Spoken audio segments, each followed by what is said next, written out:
Good day and welcome back to the podcast Catch It, A New Perception. My name is Katuk.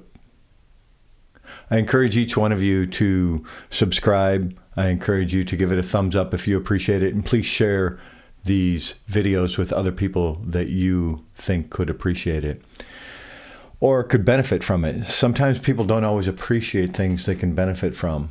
Someone may be thinking they don't really want to listen or watch this video and really get something out of it by taking the time.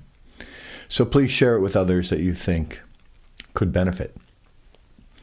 Thinking today about how we reach out to loved ones, how we connect with people. How often do we connect with people? How do we connect with people? How do we connect with the ones that we love the most and even common friends who we are getting to know? How often do we do these things? Do we get together with a group of people on maybe a monthly basis and spend a little time together, maybe share a meal? Do we get together on a weekly basis for a cup of coffee with a few people and get to know each other a little better? Do we reach out to individuals that we love on a regular basis? How much are we able to do these types of things? The reason that I think it's important is because becoming more conscious of getting to know our higher self, it has to do with the connectiveness to other people and how we get connected and who we're connected to. And what we show them, they will show us. What we see in someone else is what's inside of us. Do we look out at the world and see destruction, despair, anger, resentment? Or do we look out and see in other people love and dignity and respect and honor? And when we see these things, is it really what's inside of us? I think that our friends reflect who we are. And I know sometimes I've been in a place in my life where I haven't always respected myself to the best of my ability. At this point, it's been probably about 12,385 days I have continuously worked on getting to know my higher self. I know I have much more to learn. And over the last 35 years, I have learned a lot about myself, my relationship to the Creator, my relationship to other people, what friends are, what loved ones are. I've learned so much about where I can go and what I can do, and how I can share that, how I can be part of. I realize that I have much to learn about friendship. And I've also realized that I have taught a little bit about friendship. Sometimes in building friendships, I have learned that the best way for me to build a friendship is to show someone what a friend is.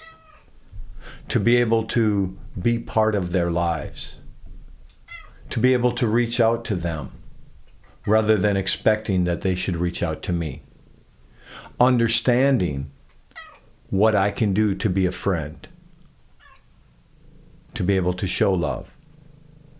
To be able to show compassion, understanding. To be able to be part of.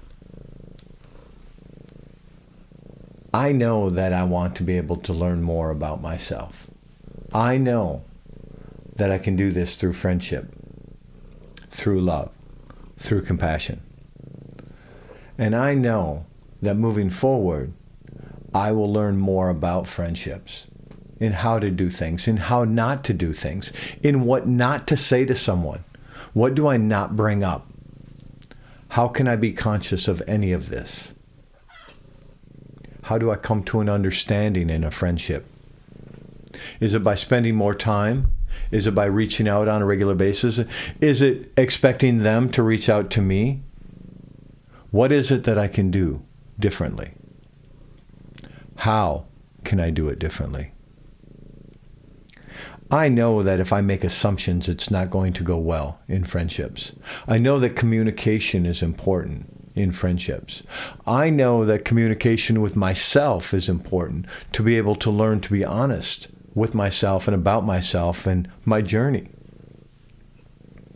Have I had 12,000 plus journeys? Has it all been one journey? What is the perception of someone? Am I off? Do I not understand? Do I not get it? Do I not relate to people? Or do I relate to people? Do I understand? Is there an understanding between me and my friends that allows us to be connected?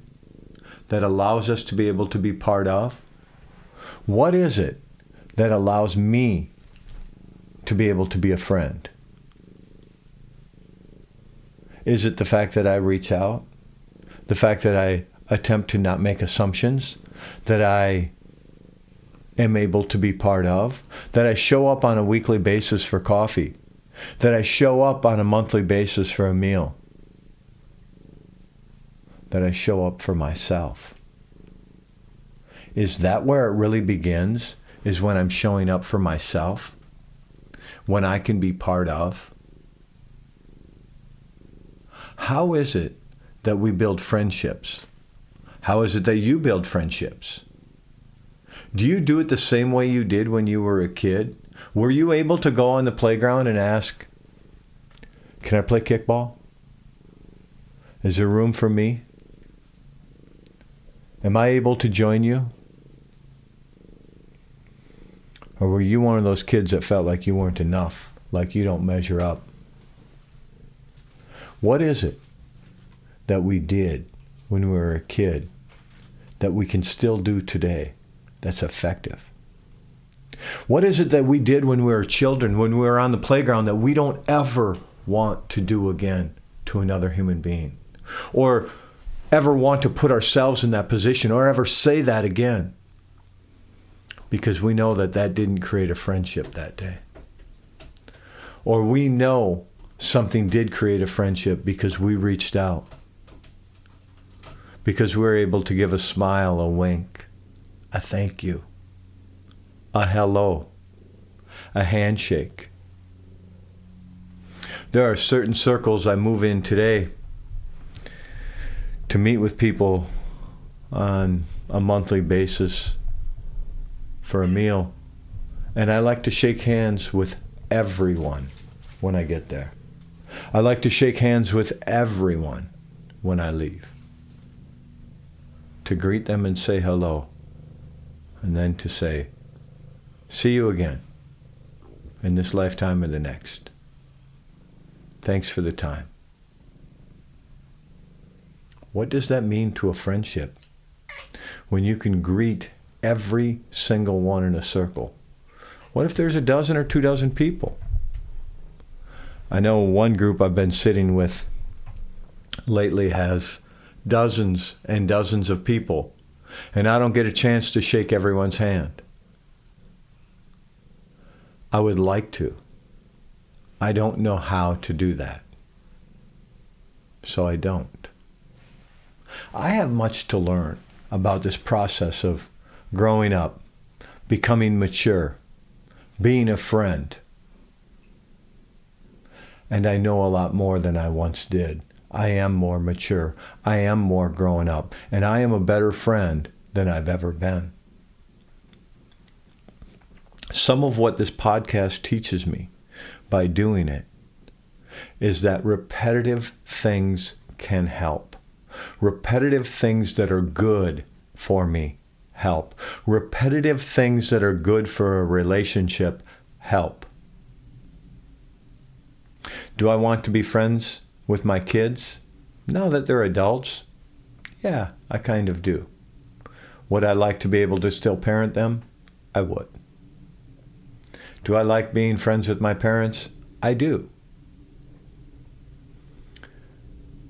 I also want to be a friend to my wife, to our grandchildren, to our close family, to our extended family, Why can't I be a friend to all of them? I ask that question and I believe that I can. I believe that I'm capable of it. I believe that I'm capable of showing love. I'm capable of telling people I love them. I'm capable of things I was not capable of. I didn't know how to. I didn't know how to show up at one time in my life. And I'm not saying I always do know how to show up, because I don't always show up good. And generally speaking, I show up better than what I did. I show up on time. I show up when I say I'm going to. I follow through. These are the beginning signs maybe of a friendship. Are you able to show up on time? Are you able to show up when you say you're going to? Are you able to do what it was that you told a friend you would do? I can help you with this. I'll be there. And you show up on time, a couple minutes early, whatever prompt is to you. What is being prompt? Does it help a friendship? Does it hurt a friendship if you're late all the time? Do they just expect you to be late? Do they believe that you don't respect their time or them because you're not prompt? I don't know. I don't know the answers to these things. These are individual aspects. What I'm asking you to do is research your own mind, and have you distance yourself from people because they're always late, because they can't be counted on? Are they not as close of a friend as you thought they were because of something they did or didn't do? Or was it you that distanced yourself from them? I don't look for answers. I look for questions in this podcast. I'm not going to give you an answer to what's right or what's not right. I'm not going to tell you how to do things or what not to do. I'm going to pose things in a question to the best of my ability and say, you can do this or that. And what's the end result? Are you a better friend today because of it? Do you have better friendships as a whole because of the things that you've done or the things you've not done? Sometimes we just need to leave things behind. We need to not be so selfish. Leave the selfishness behind. Leave the egotism behind. And when you realize that there's no egotism in it, and you do things to be helpful and kind and generous, maybe you're building friendships that will last a lifetime. Maybe you have built friendships that have lasted a lifetime. And maybe sometimes it's possible that you're building friendships you had no idea were coming.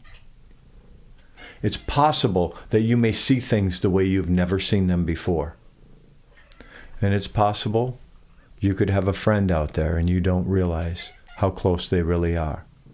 Maybe they're more like family. Do you call them family? Do you call them friends? Some people, I know, you may need to sit in ceremony with them before they can call you family, brother, uncle. There's some terminologies that I like. I have a biological uncle that asked me to call him uncle. I can appreciate that today. I didn't always know what that was. I didn't always know what it was to address someone like that. I like the term grandpa. I always have. The term grandma. What an honor. I know there's other terminology that's fashionable today. I like some of the terminology we've always used. Mom, dad, grandma, grandpa, friend, kola. Many terms I appreciate. I appreciate being able to continue to do this podcast today. And I appreciate getting to know my higher self.